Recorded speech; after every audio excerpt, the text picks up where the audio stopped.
Je ne me souviens de rien, un an son accident, Dave garde de lourdes séquelles.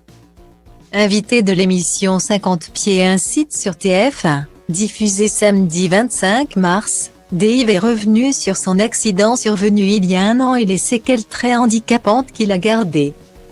Être tombé sur la tête, voilà une expression que Dave a tendance à prendre au pied de la lettre. Il y a plus d'un an maintenant. En janvier 2022, l'interprète de Vanilla faisait une grave chute dans son appartement parisien. Ayant dévalé les escaliers, le chanteur de 78 ans était tombé sur la tête, après avoir chuté de presque 3 mètres. Une mésaventure sérieuse qui lui a valu 4 jours de coma, un traumatisme crânien, une hémorragie cérébrale et une perte d'équilibre importante. Si après son hospitalisation, l'ami de Marc-Olivier Fogiel a rapidement tenu à rassurer ses fans, Dave reste toutefois traumatisé par cet accident qui aurait pu lui coûter la vie. Cet incident lui a même valu l'annulation de sa tournée en grande pompe qui devait célébrer ses 50 ans de carrière. En convalescence depuis.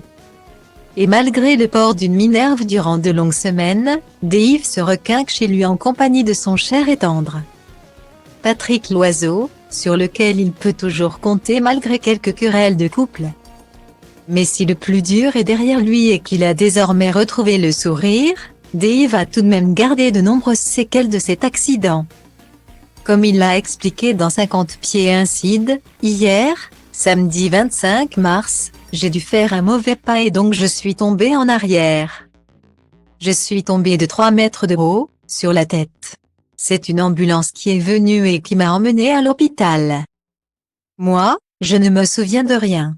J'ai eu vraiment beaucoup de chance, ça aurait pu être vraiment pire. Mais je n'ai toujours pas retrouvé le goût et l'odorat depuis cette chute. Guillemet. Une conséquence qu'il avait déjà évoquée il y a quelques mois, et qui reste très handicapante pour le chanteur, un de mes passe-temps favoris c'est manger.